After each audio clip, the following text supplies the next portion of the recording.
manchetes do Brasil e do mundo, então, pelo seguinte: o Departamento de Estado dos Estados Unidos incluiu ontem o Brasil e a África do Sul na lista de vigilância de nível 2 do relatório anual sobre tráfico de pessoas, sobre tráfico humano.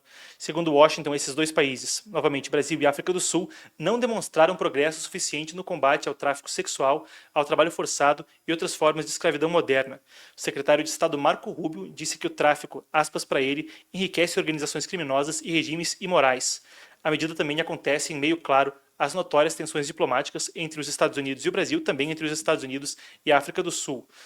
Ambos os governos, tanto o brasileiro quanto o da África do Sul, contestam essas críticas. Isso enquanto a gente ainda aguarda que haja mais informações sobre um possível encontro entre o presidente brasileiro Lula da Silva e Donald Trump, coisa que já foi mesmo aludida, anunciada por Trump, essa possibilidade durante a cobertura que a gente fez também das Nações Unidas, na Assembleia Geral da ONU, falaram um depois do outro e se encontraram pela primeira vez pessoalmente nos bastidores. Bem, quando a gente fala de Estados Unidos e Departamento de Estado, as deportações são pauta quente e a gente tem o seguinte agora. Os Estados Unidos vão deportar cerca de 400 cidadãos iranianos que entraram ilegalmente no país, a maioria pela fronteira com o México. Isso foi o que disse hoje Hossein Nushabadi, que é porta-voz do Ministério das Relações Exteriores do Irã. Segundo ele, um primeiro grupo de 120 pessoas já partiu dos Estados Unidos em voo fretado e deve chegar em Teherã amanhã via Catar. Alguns iranianos aceitaram retornar voluntariamente depois de alguns meses em centros de detenção, outros resistiram. Parte da política migratória mais rígida de Donald Trump. A gente não estava falando agora há pouco da questão da ICE, a autoridade responsável por parte de essas questões que acontecem com deportação, então está aí mais uma questão que envolve a pauta. Se a gente fala de Irã, a gente vai ali para perto, no Afeganistão, que enfrenta hoje um apagão total de internet depois de uma ordem do Talibã para cortar o acesso em todo o país. A medida foi anunciada como uma forma de reprimir o que seria, de acordo com o Talibã, atividades imorais. O observatório NetBlocks informou que várias redes foram desconectadas e os serviços telefônicos também foram impactados, o que deixou cerca de 43 milhões de pessoas sem comunicação no Afeganistão.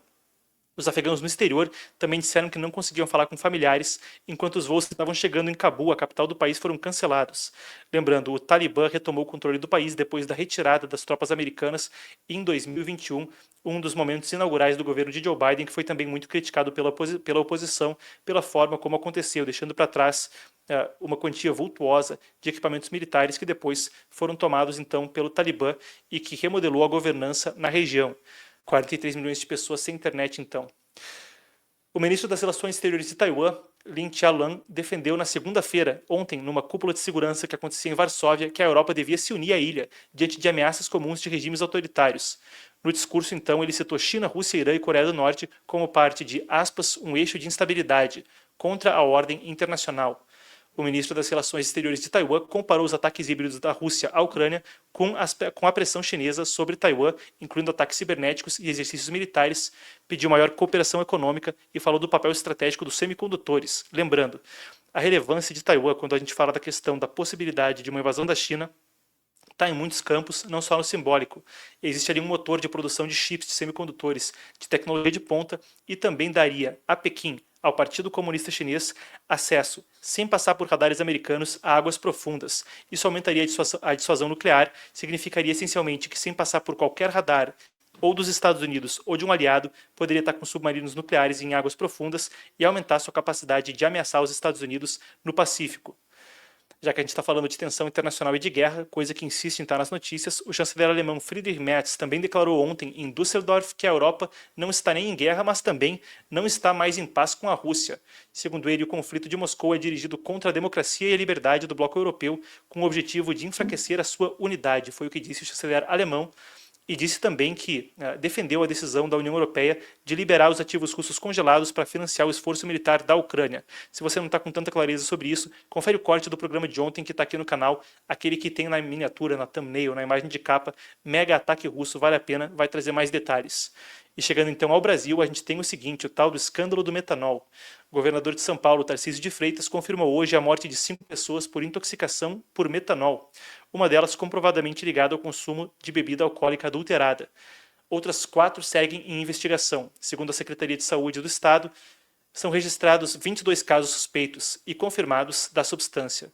Diante da crise, o governo também montou um gabinete de emergência e interditou estabelecimentos suspeitos. Nos últimos dias foram apreendidas 50 mil garrafas adulteradas e 15 milhões de selos falsos.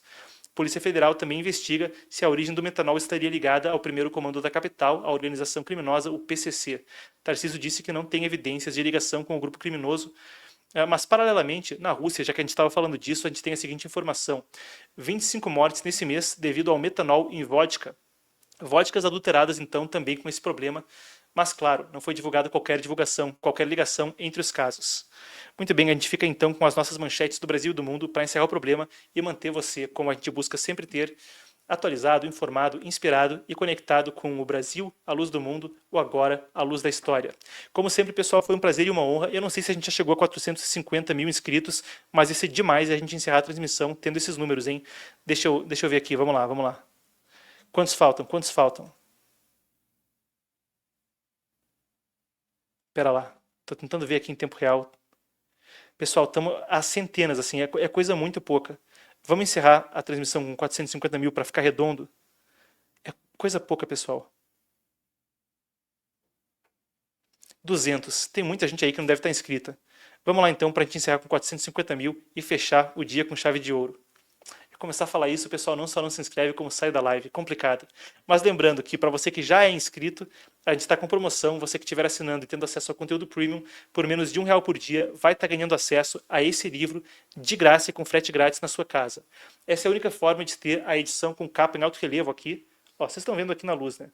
Dos 9 comentários sobre o Partido Comunista. Esse é um livro histórico que mudou o debate sobre direitos humanos ao longo dos últimos 21 anos. A história é a seguinte, o Epoch Times foi fundado por sobreviventes do regime chinês em Nova York.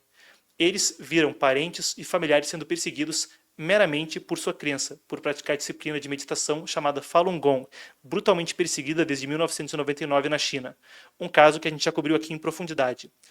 Depois que esse jornal começou com voluntários esclarecendo sobre a perseguição religiosa na China, publicando a partir dos Estados Unidos e circulando em clandestinidade no mais estrito regime autoritário do mundo, o resultado foi que a publicação dessa série, em 2004, teve parte grande nisso, levando desde lá até agora que 450 milhões de chineses tenham renunciado aos juramentos ao Partido Comunista. Isso inclui filiados e gente que fez o juramento na escola, Liga da Juventude Comunista, Jovens Pioneiros. Tem uma série de organizações satélite do Partido Comunista, nas quais também se faz o juramento. Iniciou então esse movimento de direitos humanos, o maior de que se tem registro na história, e começou com essa série editorial que até hoje circula em clandestinidade na China. A edição que eu tenho em mãos aqui é uma comemorativa que a gente está trazendo para o Brasil, uma tradução revisadíssima do chinês, do inglês, um trabalho primoroso e que vem agora então nessa produção especial celebrando 20 anos da publicação original. Primeira vez que um material assim, com essa série, está disponível para o público brasileiro, com essa qualidade de revisão, de edição e, para quem estiver assinando, capa em alto relevo. Nas livrarias se encontra, mas sem a capa, hein? E cá entre nós, por R$270 por ano, menos de R$1 por dia, está valendo demais a assinatura, o livro com frete grátis e ainda, para completar, acesso a todo o nosso conteúdo premium. O link está aqui embaixo na descrição e no chat ao vivo. E para a gente encerrar e vocês saberem o que tem lá, fica aí o recado. Vamos rodar uma das questões. Já que a gente estava falando aqui de China e da história do livro, conheça só uma das mega produções originais que você encontra lá, um documentário em 6 partes sobre a disputa estratégica China e Estados Unidos. Esse se chama A Guerra Final. A gente encerra então com um informativo. Só esse documentário, o livro, já está valendo mais que demais do que você paga. É muito valor para pouco investimento. E é a melhor forma da gente te ajudar a fazer aquilo que a gente quer fazer, a estar conectado com o debate global. Mas tem muito mais que isso. Menos de R$1 por dia, o link está aqui embaixo na descrição. De graça, com frete grátis, o livro na sua casa e todo o conteúdo premium. Conheça então A Guerra Final e a gente fica por aqui. Até a próxima, pessoal. Foi um prazer e uma honra. Te vejo amanhã às 5 da tarde aqui no Epoch News. I thought it was a joke. I never thought it could become true now. It is terrible that CCP has gotten so far along in this 100-year plan, but they've gotten really close to succeeding. The goal and the objective for this World War III scenario for the Chinese Communist Party is to defeat the democratic system. The Wuhan virus gave China a good opportunity. Yes, we're in World War III now. But it's a third world war that The United States and the rest of the free world has never been prepared for. The Epoch Times investigation team had studied the CCP for years. But this time, what we uncovered was yielding evidence beyond our imagination. When they tell you they are weak, that's when you watch out. Deng Xiaoping made it very clear. The reason we open our door, open our market to the US, just we want their money. Take their money, take their technology, and get rid of them when they at the first opportunity.